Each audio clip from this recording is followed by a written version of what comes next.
We're doing it. Let's go. We're making it What? happen. What are we? Yeah, We like got Dune. Bob. Yeah, and we're like I talking like about I like Dune. yeah, I like Dune doing Velvet Butcher show. Yeah, like Dune drugs.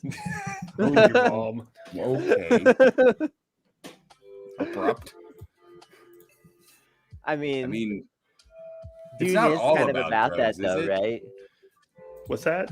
Dune is kind of about drugs, though. So It's about drugs. It's about uh maybe wanting to have sex with your mom. I think that's a big part of it. there is like a Little edible, little edible. little bit of an Oedipus vibe to certain aspects of Dune. I What when if the your mom was like really hot though? and like really hot. and like only like 10 years No. older than you. Why? Why is this a So- question? It was. I loved when the newest movie came out. Like one of the many criticisms people who had no idea about it would say is that they were made uncomfortable by Paul's relationship with his mom, and it's like, yeah, that literary device of Oedipal relationships that no one has ever seen before. Frank Herbert invented it in He invented it. 1975. It's Very actually cool. called the Atreides complex. The military Atreides complex. Dear Lord. He got MK Ultra into having sex with his mom. I was about to say, did somebody MK Ultra him? that is the plot of Dune, right? What? I don't know. What is the plot? It's of about Dune? getting fucked up. It's about Fucking fucked up. it's about No. riding. It's about riding the big worm in a not gay way. Yeah, it's about getting fucked up. It's about riding a big worm. It's about being hot for your mom, and It's it's about sword fighting. love and Allah. Yeah, it is. It's about being the Mahdi. What? Let's actually start there because that's a great place to start talking It about is. Dune. I think is that a lot of sci-fi of like the 60s and 70s had like somewhat overt Christian themes. And like a great example would be like Stranger in a Strange Land is like a Jesus story, right? And there's a lot of sci-fi of that era that has that kind of vibe where there's like a Jesus character somewhere in the story, and there's some kind of Jesus-y aspects to it or whatever. Yes. And with Dune, Frank Herbert chose to go in a different direction and take a bunch of inspiration from Islam instead. And it's really cool. It's cool. There's as more than fuck. one. There's more than one Messiah. Yeah. I mean, that's fair. Yeah. But what?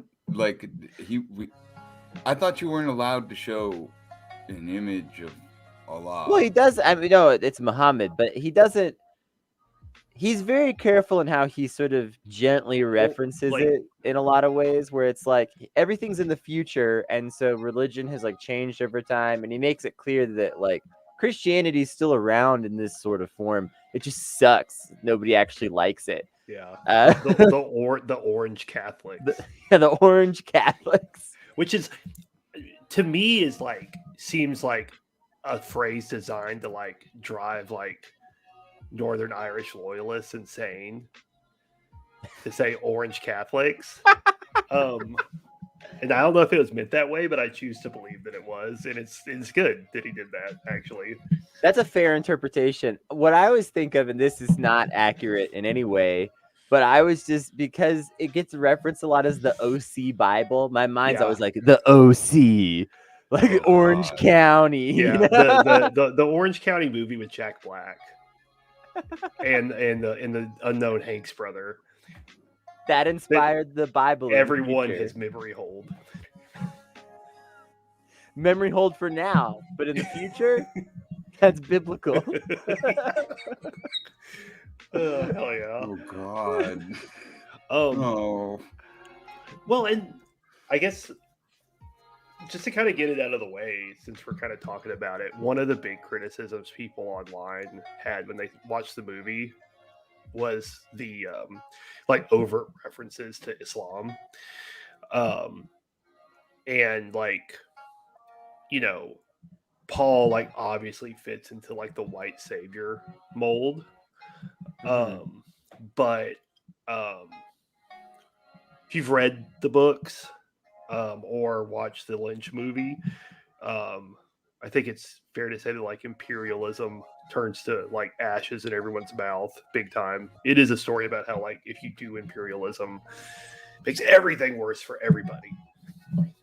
Yeah. That was kind of the general vibe I got. I Yeah, I was I thought it was I was clear. not aware of all the other like precursing things. I'm just kind of surprised about the introduction of Islam into this. I had no idea. I think it It's was I think it was a reaction to like how like overtly like Christian and right wing most science fiction was at the time. yeah. Yeah, I agree That's with that fair. 100%. Because like Heinlein was like, yeah, it's fascist, and it's also that's what makes it good. It's still it's just interesting You to know, realize that's what like makes like after the yeah, fact, so many years The later. Moon is a harsh fascist. yeah. Yeah. Yeah, all Yeah, those books. yeah. Verhoeven invented the bit about Starship Troopers being a satire of fascism. Heinlein didn't mean it as a satire necessarily. It was more like this is my ideal society. I thought the moment of him crying about a war in his name was pro-war and pro-imperialism. Yeah, Actually, he sounded excited about it. yeah, He was like, "Oh man, what I've always wanted to do be a white boy doing jihad." I also think that there's a bit of interesting storytelling in the character of Paul, where yes, he's like a little bit of a white savior, but he also like he has a bit of awareness about that as a Mhm. character, where he's like, oh damn, I am the son of this dynasty that is a part of the problem. Like my family is a part of the problem, and he kind of has this realization right at that cusp of the point where he would have been like maybe taking power. And so then it's like to an extent you're kind of like you're able to forgive him a little bit easier as the reader, Mhm. because he never really he was just a kid basically, and he, you know, when he was time to make his choice, he actually goes, actually fuck imperialism. Well, in when in so much as he is like a chosen one or like a classical hero archetype, he was created, like literally created to do that by everyone else in power around him. He didn't choose that. And I thought the movie did a good job of portraying that, um, where he's like, tells his mom like you made me a freak, and she did, like Mm-hmm. pretty, on purpose, Yeah. Wow. mostly to satiate her own ego. Yikes. She wanted to be the mom of the Kwisatz Haderach, not the grandmom. Yeah. uh yeah, it's a very trippy story. It's a very wild time. There's just so much wonderful stuff to say about Dune, really. I remember as a kid, I was fascinated by it from a young age, even before I like actually read it or anything, because of like, this is gonna uh, date me a little bit, but of like online role playing forums and stuff where people would like talk about like tabletop role play Yeah, games and, you know, organized play by post games and stuff like that. And like, uh, you know, there was like one in particular where people were like obsessed with Dune, and I was like, "What's Dune? Why are all of you so crazy about this Dune thing?" And they're like, "Oh, you don't understand. It's like secretly the best, like one of the best sci-fi franchises, basically." And so like I got like fascinated by just like kind of hearing other people talk about it first, because it sounded really interesting, and then I remember being like, well, if it's so good, why aren't there like Star Wars-esque movies about it? And then I found out that there is a movie, and that's then like insane. I remember like I actually was able to like pull this out of the memory hole. I remember like going to my mom and being like, hey, I want to see the Dune movie, and she was like, "No, you don't." So I grew up in a house full of like science fiction fans, and like my mom and her two sisters. Like I'm pretty sure I saw like the Lynch Dune when I was like 6, which is probably why I'm regular and normal. Because that I love that movie. It's so inaccurate love to the it too. book. It's so inaccurate to the book, but Lynch just goes hog wild, nuts, and like every like weird idea he's ever had, which is a lot, he just throws it out there. To me, the David Lynch movie is always like, I understand why my mom, to an extent, didn't like it and warned me as a child that I would not like it necessarily, because a little kid me may not have had the patience for it exactly. But what I always think about the David Lynch Dune is it's like those movies that just like tell a bunch of Bible stories semi-accurately and like sometimes slightly out of order, and it's just like here's Moses parting the Red Sea. You remember that? That's the cool shit. Damn. And it just cuts to and then it's like, here's some other cool shit from the Bible. Oh fuck, people are getting turned into pillars of salt. And here's a 5-minute segment of dialogue that's only in one character's head. Gripping. It's weird, but like I was trying to remember like what other religion is like. There's a bunch. It's not just one, right? Because I remember there's like Zen also, like Zen Buddhism that's referenced in this film like several times, or it's like Zen Sufi or something like that. There's definitely some aspects of Zen philosophy Sufi Islamic in mysticism. It's somewhat mystic. Yeah. Okay. It was just interesting because I remember certain lines, like certain references to certain. I don't know. It's just there's a lot of. It seems like it's showing that all religions are kind of intertwined in certain ways. I mean, Frank Herbert was like a student of Alan Watts, basically. Like he was like friends with Alan Watts, and so he definitely had like some Zen and Universalist leaning beliefs because of that, I think. That makes sense. And I was going to say that the film in particular, and the book too, from what I remember, but it's been a while since I read it, goes to like great lengths to point out that like in so much as the Fremen believe in a messianic figure, and in so much as they believe that like Paul Atreides is that guy, that was all planted by the Bene Gesserit sisterhood through like millennia of like making up shit, which is, I choose to think, is a commentary about how no matter what no matter how good like a religion is, there's always an aspect of man putting his own bullshit into it. Yeah, well, and I thought it was also like a comment on, just partially like a further comment on imperialism. But then there's this aspect of like, you don't know exactly what results you're going to get, which is actually, I mean, like this pertains to like a lot of imperialist issues that we're facing today, right? Where it's like, the Bene Gesserit have like planted these like stories so far back in the Fremen mythos and stuff and all these different things, and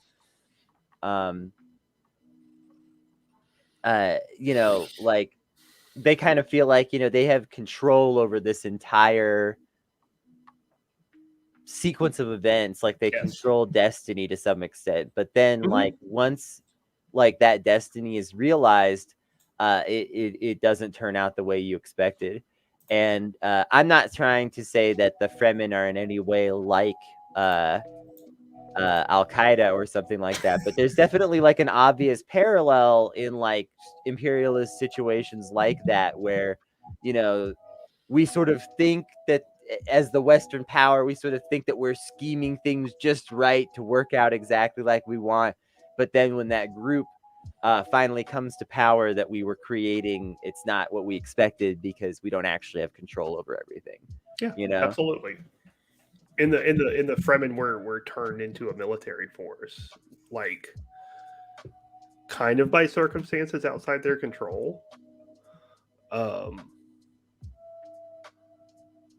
like Paul's dad was like obsessed with the idea of like, allying with the Fremen militarily, Yeah. which was a good idea in like, a strategic sense. Yeah, in But, strictly like, practical terms. Yeah. it's also like,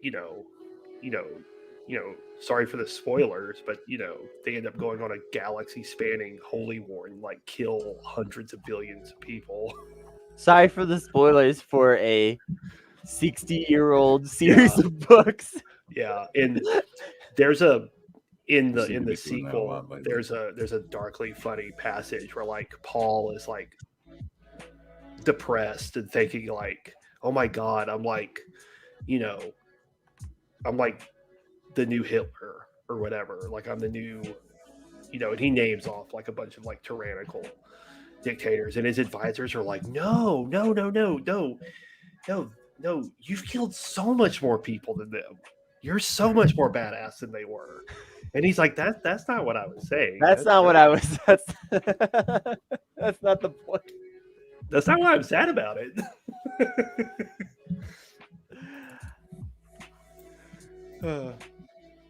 But Paul's generally always written as being very uneasy with his lot in life. Yeah. Which I think like Frank Herbert was trying to model like a more ideal politician in some ways, and this person who doesn't really want the power that much, but just sort of accepts the responsibility of leadership. Right. Which is like he feels like that's his like half birthright, half like forced destiny. Yeah. And that's in contrast to authors like Heinlein, whose like lead characters were often these sort of like braggadocious great men. Yeah. Who just like sort of swagger in, almost like an Ayn Rand character. Huge pieces just of like shit. Yeah. Just like the fountainhead type shit. Just so Absolutely. self-assured, about like their own great vision or whatever. Yes. And like Paul's That's a pretty classic character, though. Yeah, it's not necessarily even all bad in every way, but like Paul is definitely intentionally like the antithesis to that in some ways, where like Paul is sort of like, I see that I have to continue to function in leadership in order to help make things happen. That's unfortunate. Yeah. Really like to get out of this, actually. I mean, really, he does get himself out of it eventually. Yeah. In a pretty permanent way.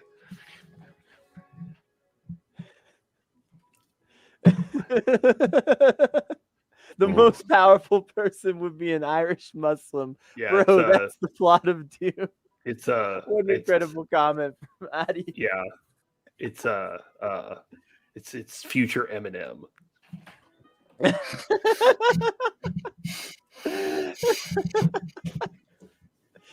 What if Machine Gun Kelly converted to Islam? Yeah. Oh, that'd be the most powerful plot person. of Dune. Yeah. What if Machine Gun Kelly could? That's a terrifying image. Convert I into don't know Islam why. and learn sword fighting. Wait. Remember how Machine Gun Kelly like grew up with a Megan Fox poster on his wall? Yeah. She's in the Bene Gesserit. That's very weird. She's planting stories into his household. I hate to think about that. I don't like that. That sucks.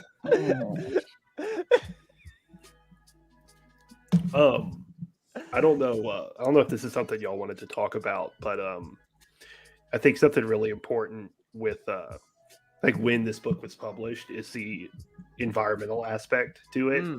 It's probably the biggest like theme old Frank was going for. Was spice is like the one commodity in the galaxy that like is truly meaningful because it's what lets you travel. Because no computers, no artificial intelligence, all that shit's illegal. They'll execute you for using it. Which, side note, but one of the things that Frank Herbert, or a couple of things that Frank Herbert did that kind of, not necessarily intentionally, but like whether it was all intentional or not, managed to make the book kind of timeless is like he doesn't get way into describing technology just in general. He was against like spending tons of the book doing that because he didn't want to make that part of it really inaccessible to folks. Right. And then also the books have this convenient rule that you mentioned where like, oh yeah, we banned robots and computers and shit. That shit got us into so much trouble. Yeah. You have to have people that follow you around being a computer now, like it's medieval times, because we don't trust machines. Yeah, it's so cool. I love it. And something that I found particularly like visually appealing about the new movie is how Villeneuve like focused in on the analog technology. To like, he didn't explain it at all, which I like. I think that's cool. But he was just like, yeah, it's in the future. Also, look at this like cockpit display from like a 1950s fighter plane. Yeah, a lot of that was pretty fun. I didn't like all of the visual decisions, but the tech stuff was pretty choice. Yeah. I really got to see this movie because people keep calling it a piece of art, and I mean, people either call it a piece of art or a piece of shit. It's pretty divisive. Is this the David Lynch one you're talking about? No, the new one. But also, yes. I'm a huge Villeneuve fan. Like, I love all of his movies. I think he's like one of the few like truly like creative directors right now. I thought the movie kicked ass. I thought it was beautiful. For some reason, like there's something about his style that like people just don't like. This is his first movie that's like hit it big at the box office. Like Blade Runner 2049 didn't work out, even though that movie was like one of the prettiest movies I've ever seen. And like very good. I was gonna very say, good. Yeah. He has a way with the camera and like just his team's pretty well set up from what I remember. I think that's what's frustrating though, is that I expected a little bit more vibrancy out of certain things. But there's like, no like overall, I approved of a lot of the choices, but also like it felt kind of empty at times in this way where it took away from the grandioseness. Sure. Like I felt like we needed a little bit more of the grandiose to contrast against like the sort of intimacy and like dullness of these like scenes that would come later. And I don't know. It's like, and by dullness, I mean the visual, like we're in Sand World, you know? So for people that haven't been like a fan of Dune since they were little kids, like this has long been considered like an unadaptable property. Lynch did it, but it was fucking weird, and he made up most of the shit in the movie himself. He didn't take it from the book, so it doesn't really count as an adaptation. But it's long been considered unadaptable because there's so much background information. It takes place on a sand planet. You know, there's not a lot of like visual vibrancy there. Yeah. All of the exposition takes place in people's heads in the book. Like they don't converse exposition to each other. They think it in their head and then they say like they lie to the person in front of them. Yeah, it's like one of those memes where it's like you're like overthinking your answer and then you just say okay. Like Yeah. that's Dune. Like every single character is like, but if I were to tell them the truth right now, what news would reach the Baron? And what would happen yeah, with yeah. the spice mines to the south that are currently rebelling against us? I cannot say what I really, and then you just like the character just finally is just like, yeah, sure, okay. Well, so like the best. I was happy that Villeneuve didn't put this in the movie, but the best scene in the book is like a dinner party that contains like most of the exposition of the entire book, but it is entirely in people's heads. Yeah. It is entirely in people's heads. So they're like interacting with each other, and then in their heads, they're thinking about the politics. Yeah, And like by I said, thinking about the it's politics, they expand upon the universe. But like, how the fuck do you put that in the movie? You don't. It is extremely challenging because yeah, literally that scene is like it's like, oh, would you pass me the potatoes? And then in their head they're like, ah yes, these potatoes are much like It's like the 4 the paragraphs. potatoes of war that will soon be upon us. And when did I remember watching what was it, Hamlet? It was Hamlet with David Tennant as Hamlet, and I know it's a film. I'm pretty sure somewhere around here. I know it's somewhere online, but I can't remember how they did the soliloquies. But it seemed like they were just saying it openly, but like in a. I've always found it. What's weird how you would do it in a do play? soliloquy in a movie. Like it's a thought. It's even weird doing it on stage. Like I don't know. Yeah. Well, you have to do. Pretty much the only way is to do like they do on stage and like shut the lights off on a scene and just focus on the character going off. But that's almost like a dreamlike state. I know. No, it's difficult. Yeah. Doing that in a movie seems a little bit more complicated. I don't know. It is. Putting that mood on somebody else that this is a soliloquy, you should be listening. Like Yeah. Speaking of, I'm excited to see the Ethan Coen Macbeth movie. That looks badass. I'm excited. The movies are back. Let's go. The movies are back. very exciting. I think I do like a lot of this new interpretation of Dune in a lot of ways, but I think some of the things that are missing for me. First of all, Timothy Chalamet is okay. I'm not trying to like absolutely thunderdunk this guy by any means because he doesn't deserve that. But you could if you wanted to. He's very small. What is that term? I mean, I could pick him up and literally yeah. It sounds offensive. But I don't know why. I mean, in David Lynch's Dune, you have I can't think of his name right now. I love him. Yeah, Kyle MacLachlan. I love him so much. Why couldn't I think of his name for a second there? Because I certainly have watched a million things that he's in. He really brought, I felt, like the appropriate personality to the Paul character in a lot of ways. That I think that was one thing I felt was lacking a little bit. And like I think that was like, I don't know, that exemplifies well though just like what Lynch did right that I did feel was missing from this modern interpretation was just a little bit of the sort of over the topness of certain aspects. Yeah. Like Kyle MacLachlan's Paul is like this very emotionally complex character. And it shows totally where he's like at all times. Also, he's like either completely bound up and like trying to be as reserved as possible, or he's having a freak out, and that actually worked really well for me, like in terms of like portraying that character.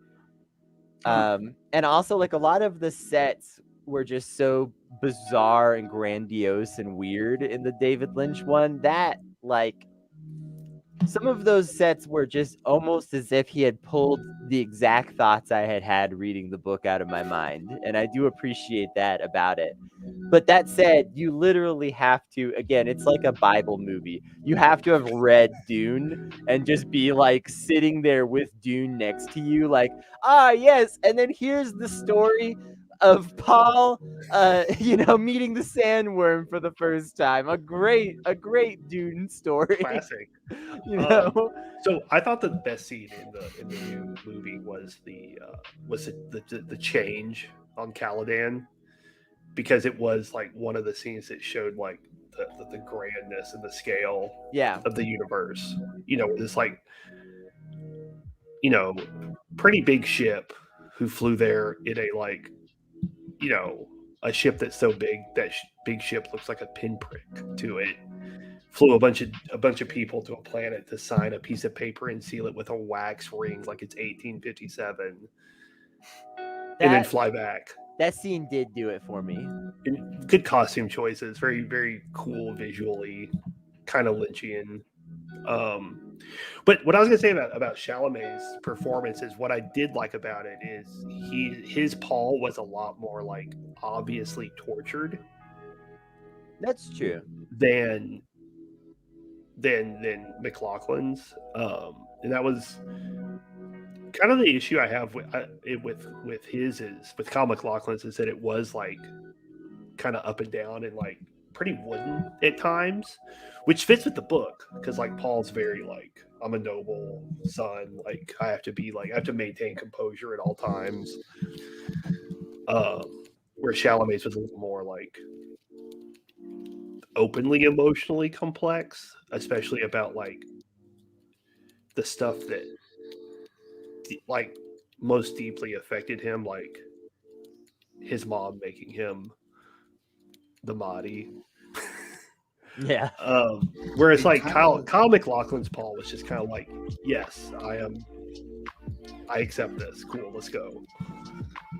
It kind of looks like with Chalamet, I am still so not sure how to say his name. It seems like they were really going for the tortured look or the tortured feel. I don't know.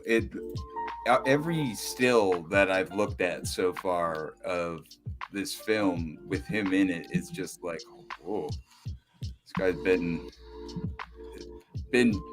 through some stuff. The emaciated twink. He looks like a twig. He looks like somebody would take him over your knee and break him. You're not wrong. Well, that's a very specific visual. Oh. I just read that comment. Oh, Twinkathy Chalamet, yeah. While we're talking about adaptations, what about the one that didn't happen? Jodorowsky's. Yeah, what about Jodorowsky's? Dude? So I've never. Do you have feelings about that? I've never seen anything from it. I've never looked it up because like the Lynch version is like weird enough for me.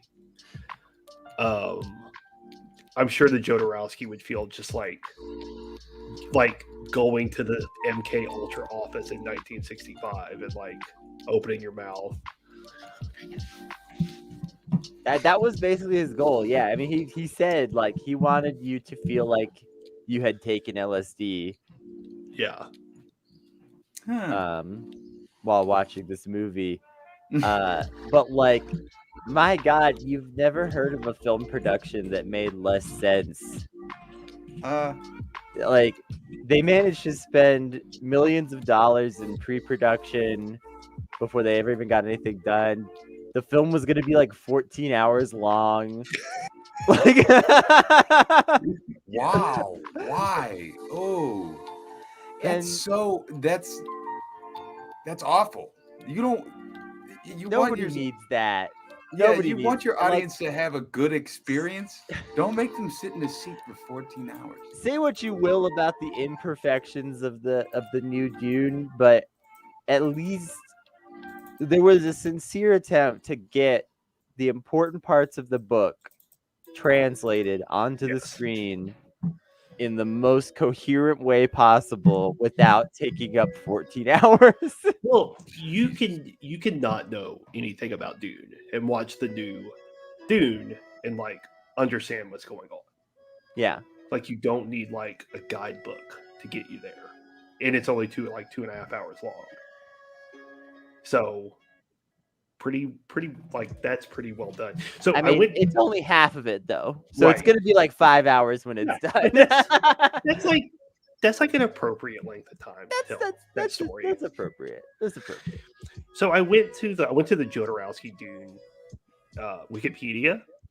Black Friday sale starts now. So Save up to 50% store one of the wide. artists that he was going to use for the movie is H.R. Geiger, Yep. who kicks ass, but not really appropriate for Dune. Not really like a biomechanical world. It Doesn't would make work any for sense. some things, but not others. Like it would have been Right. fine in the guild ship or something. Or for the Harkonnens, Yeah. But But, then like- like the Atreides are supposed to have like this almost like Latin American Mayan temple shit Right. going on, you know, with like you need somebody else to design that. Well, it's like I just imagine like them cutting to like the Atreides, like Caladan, their home world, and it's just like H.R. Geiger said everything, and there's just dicks everywhere. Huge black dicks rising Yeah. out of the ocean. Yeah, and that's their house. That's Yeah, they and then they there's live just, they like- live in a million phallic symbols, There's wires and smoke. veins. Geiger loved veins. I love the Alien movies. Alien is so- incredible. Yeah, Like, beautiful. I'm a movie. big. Don't get me wrong. Like I love the art and like Mhm. ideas of H.R. Geiger, but Yeah.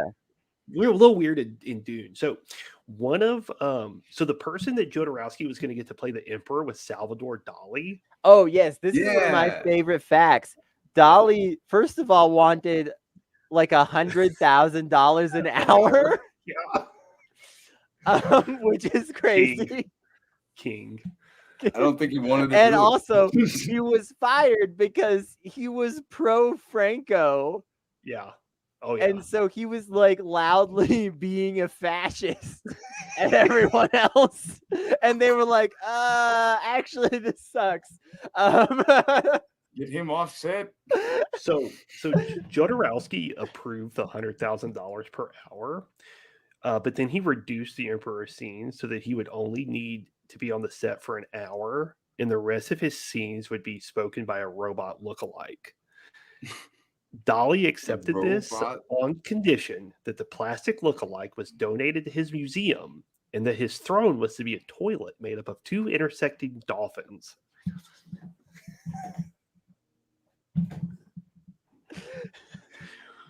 Like a dolphin centipede. Did he just Amazing. requested Hennessy like to be in his trailer? That's a crazy request. It was What? It was also supposed to star Orson Welles, but I can't see Wait, who was it he was supposed to be play. live dolphins? You think Orson No. Welles would have been a Daddy Atreides, maybe? Surely, David Carradine before he had an unfortunate belt-related incident. If no one gets that, I'm so sorry, but also it's better for you. If you It took don't. me a second. Yeah, okay. It took me a second. Then I was like, oh yeah, okay. Mick Jagger, which like there was people in the 70s and 80s loved to think about casting Mick Jagger for science Wait, fiction wait, movies. wait. What if Mick Jagger Why? would have been Fade. Fade, and then He it's was going like, to be Fade if I yeah, and then remember. you've got Sting. It's like Yeah. the music. Oh shit, the musician Does it connection. take like 10 drugs to get him out on stage?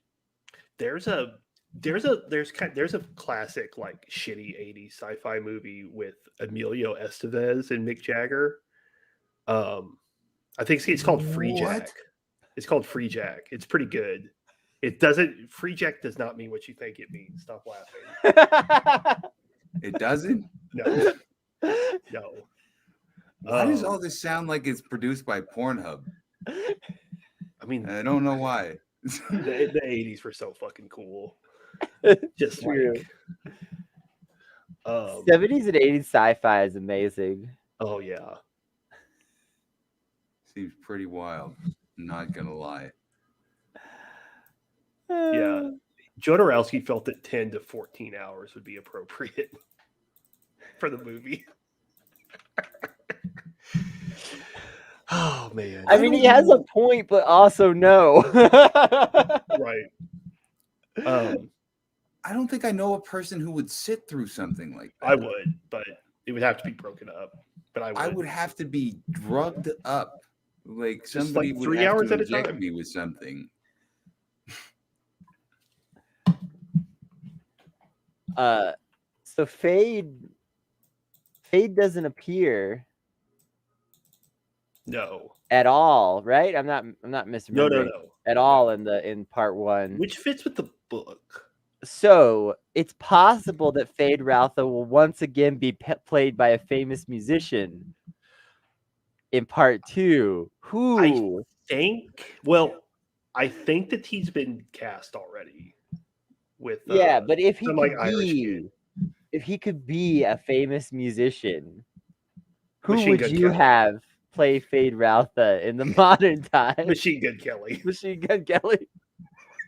I was thinking Ed Sheeran. I mean, they kind of did cast they cast another Irish guy for the role, so close. Joe, what modern musician would you cast as Fade Routha if you were in charge? Remember, he has to live up to Sting's performance. That's the real requirement here. Joe Jonas. Joe. It's okay. Yeah. Oh, don't got say Jack Harlow. Jack Harlow in the No. comments. Ooh. What if it was 6'9"? Oh. What about Jared Leto? Oh. No, don't ever. No. Just Jared get Leto's him. like, I'm method acting to practice to be a Harkonnen. I've been going to space on Oh, I the was gonna say Bezos rockets and Jared murdering Leto's people been during the 7 method- minutes in space. Jared Jared Leto Leto's doesn't been- need any more work. He's been method acting to be a Harkonnen, which is just like all the work he's done with his cult. Yeah, actually, you know what, actually, Exactly. he's ready. He's ready. Jesus. You know, I'm trying to think of Greenhouse another gaslighting. musician. I was gonna say Shia LaBeouf earlier. No. I love that, but he'd have to shave. Fade has to be smooth. Smooth boy. If you appreciate the Sting version, he has to be perfectly smooth. Michael Bublé. Just the softest man around. Speaking of Fade, I like that all the combat is like swords and knives. There's no like guns. Everything's up close and personal, which was a very cool like visual component to the new movie where like people's shields would be blue for a complete block, and they would turn red as like they pushed the knife through the shield. Yeah. Which I thought was tight. That's cool. Yeah, that's a Now really I want to see cool- this movie. You're making me want to see it now. It's I was good. worried about it earlier. Nah, you should watch it. And Jason Momoa worth is it. fucking sick in this movie too. Just beating the shit out of everybody. I love My that. acting coach trained him in Hawaii on Aquaman. I think it's cool that he can just play Jason Momoa and everything, and it's pretty tight. Jason That's the Momoa thing, is is a the guy great apparently casting is choice super for chill. Duncan, Idaho. Because Duncan's a bro. Yeah, Duncan- Duncan's supposed to be just like this big old bro dude that punches the fuck out of anything. Yeah. Like Jason Momoa is ideal casting for that. Absolutely. He killed it. I thought he was like he was my favorite like portrayal in this movie. Because he just brought he just livened up every scene. Now, on the other hand, I thought Gurney Halleck was a step down. Josh Brolin didn't come anywhere close to Sir Patrick Stewart singing and acting insane. That was pretty brilliant. So I've heard brilliant things about that scene. So one thing funny about Gurney in this movie and Josh Brolin's portrayal of him is that he's the one character that talks like Frank Herbert writes.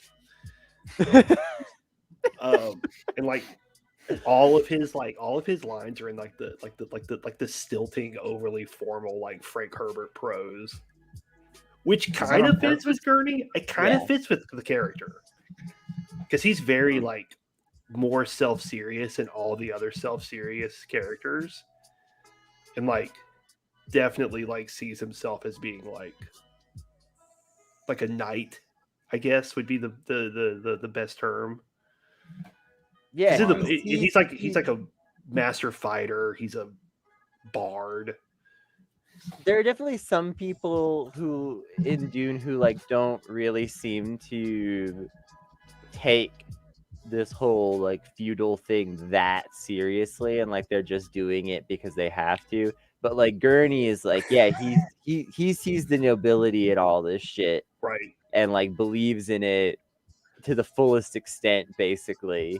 Yeah. And just like wants so badly for like everyone else to also be that way. Yes, absolutely.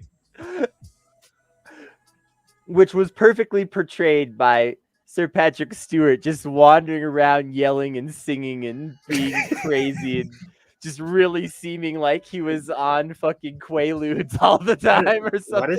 Why does this crazy asshole have a still suit and a guitar? You can't use a guitar in the desert. Yeah. Why is Gurney just throwing swords around in the dining hall? What's going on? Yeah. God. Everyone else is just like having a regular conversation, and then Gurney just comes in singing some song from 7,000 years ago. Yes. God, I love it so much. That sounds like a wild character to play, even. I don't know. Well, it's one of the unadaptable things about Dune, because like if you do that, everyone's gonna say like this sucks. This is stupid. And only with like the passage of time can you look at like Patrick Stewart's performance and be like, oh yeah, this is sick. Actually, this is actually completely sick. But like the first time you see it, you're like, what the fuck is wrong with these people? Like, who I did have this? that reaction when somebody showed me like part of this. I've seen like bits of this film at some point because I remember Patrick Stewart specifically doing this. Yeah. No, it feels like Patrick Stewart wandered in from another set and they just were like, oh, Patrick Stewart's here, let's just film him. He just rolled in from like Broadway production of Hamlet and just started going nuts. Yeah, he just came off of some like King Arthur time travel movie. He did some sort of Shakespearean like adaptation recently. I can't remember like how many years ago that was, but it was recently and it was still good. I don't know. I feel like Patrick Stewart should go back to the classics. Yeah, the next generation.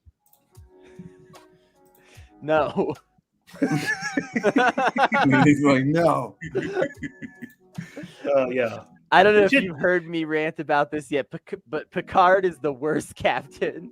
I haven't. Wow. Yeah. Well, he's very illogical. He makes stupid decisions.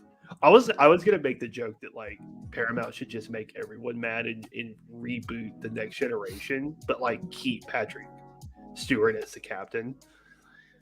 Everyone else is recast. Yes. Everyone else is recast, but you got like Timothy Chalamet. Yeah, he's Riker as Riker, but then Patrick Stewart is himself. Like 90 years old. Do you want to make a show worse? I love sci-fi, but I also delight in science fiction properties making all of its fans mad. That's fair. Like it's fun. It's fun to me. I like to see people melt down about like, the fifth doing a iteration of lot of that Spider-Man isn't comically accurate, I'm pissing and shitting, and I'm gonna light myself on fire. Hey, well, on that subject, our very first episode was about Cowboy Bebop. Right. Never seen the original show. Never seen the Netflix. It's on Netflix. All my friends are very mad about it though. So I'm not There's super a lot mad. of people angry about it. I don't understand it. It's not that bad. It's it's just It's actually kind of pretty okay. mediocre. I It's don't know. mediocre. Is you, Let's say that. or at least I don't- it could be you. Well, I just figure if you like science fiction shows making fans mad, yeah.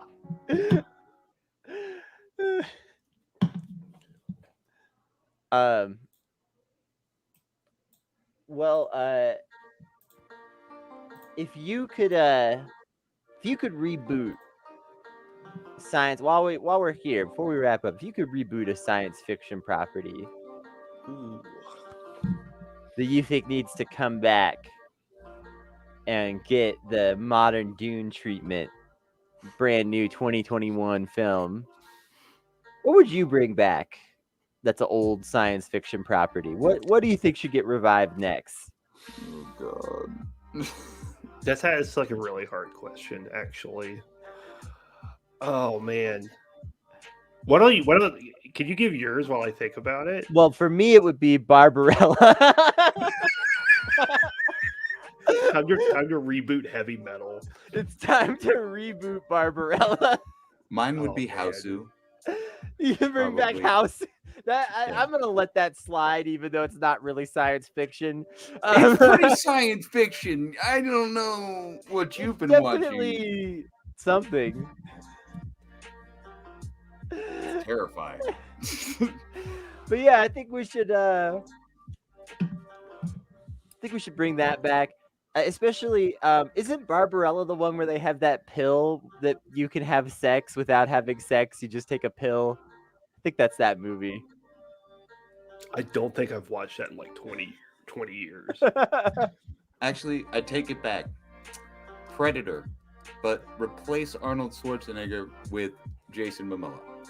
Yeah, that'd be Actually, cool. that's a That'd be win. tight. That's a hit. That'd You be tight. described a fucking blockbuster smash, my Oh friend. yeah, that'd be beautiful. He's so I funny don't as know why. Aquaman. It would work Like, out so well. And then actually, all of Rambo, just replace all of Sylvester Stallone with somebody who can talk properly. Okay. Jason Momoa going, come here, Jason do Momoa. it, do it, come here. Or Danny Trejo. Anybody. so- just anybody. So I wouldn't necessarily reboot it, but I would like to see a new Alien movie that ignores Alien 3 and beyond. That's a good call. And like there's a lot of good comics that came out before Alien 3 that like told the story of like what if like Bishop and Newt and Ripley like didn't die immediately. And it's a really interesting and more fully fleshed out universe than like anything the subsequent Alien movies came up with. So they should just do that. Yeah. I like that idea. I could see that working. I had to look this up to make sure it was true. Yeah, Barbarella is the movie with the sex pill. So on Earth, it's considered degenerate and low class to have physical sex. Hell, yeah. And so Hell you yes. and the person that you want to have sex with, you just both simultaneously take this pill that like makes you have mind sex, basically. So it's like a wireless version of what's in Demolition Man. Yeah, and then a big That would be a theme of good the one to movie. reboot. Actually, is Demolition. Demolition Man. Oh, Man, yeah, That would that's be a great wild. Yeah. A big theme of Barbarella just revolves around the main character discovering that sex is actually kind of based. Not that base. Yeah, I think I'm gonna watch Demolition Man soon. I haven't seen it in a while. I It's one of wanna my watch favorite, Demolition like- Man. We should one of all my watch favorite Demolition bad Man, and then you movies. should come back on this show. Yeah, We'll why talk not? about that. Yeah. It's one of my favorite bad movies because like it's as like shitty as it is. It has a lot of like interesting, fun ideas. Truly. Like you get fined for cursing, and if you're an enterprising man from the past who curses a lot, you take those tickets and wipe your doo doo ass with them when you take a shit. Wow. Instead of using the 3 seashell method. What an amazing movie. Mm-hmm. Why does that sound so painful? Oh, can we bring back Total Recall? Well, they tried that. And it didn't work. Yeah, It true. sucked. Total It Recall turns is out one that I actually don't Total like. Recall has like 0 original ideas. I have No, no recall none. of Total Recall. So the original is so good. It's so stupid. Well, let's finish this show off in a nice traditional manner, folks, because today we do have just a little tiny bit of something special for you. Fungus Facts.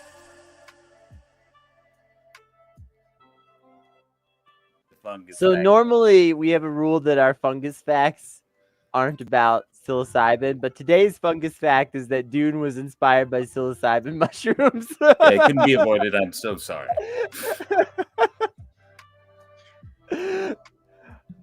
Which is true, by the way. We're not just saying that. Like Spice was definitely Welcome to this world. Spice was definitely inspired by psilocybin. If it wasn't obvious. Yeah, because like the whole idea is you take this substance that allows you to like fold space time and instantly travel to another place in the universe. What's not psychedelic about that? Yeah. Well, and he was being Frank Herbert was being specifically influenced by the thoughts of people like Timothy Leary, who believed that psychedelic use would be necessary to prepare people for long-term space travel and things like that. Right. Isn't this where like Paul Stamets comes into the picture? Like, Yeah, good old Paul Stamets. I got his book right here, actually. I have his book on my shelf over there. Just to prove my dedication to the fungus facts, y'all. This is my well-worn copy of Paul Stamets, one of his best books. Yeah, Paul Stamets was vaguely involved in. I don't know exactly how. I just kind of vaguely remember this fact that Paul Stamets was vaguely involved in Dune because he was friends with Frank Herbert.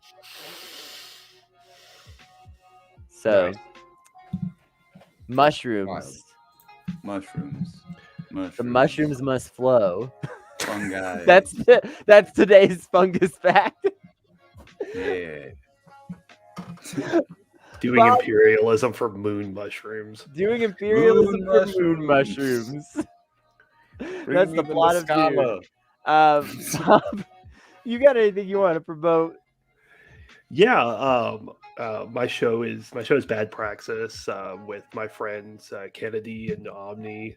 I think Kennedy's in the chat today. Our show's on Twitch, badpraxis.tv/twitch.tv/badpraxis. We haven't been streaming a whole lot because everyone's lives have been very complicated lately, but we hope to like get back to a more regular schedule soon. That's a mood. Because it's Life is weird. yeah, Yep. it's good to be for everyone to be busy, but like also takes away Yeah. from like fun things like streaming with your friends. Yeah. Agreed. Well, It was if good you to thought have this you. was a fun thing, don't forget to like and subscribe and all that. This is Velvet Butcher Shop. We are live Monday to Friday at 1 Eastern, and then the videos are available forevermore after, and sometimes there's clips, and sometimes I upload the audio show if it makes sense. Sometimes we like look at a picture for 10 minutes and laugh, and then I don't upload those ones to the Spotify. But yeah, we appreciate your support. You can also head on over to Patreon or Ko-fi if you want to give us some money. Shouts out to Inkjet, our first patron. We appreciate you. And we'll see you next time, which is tomorrow. Bye.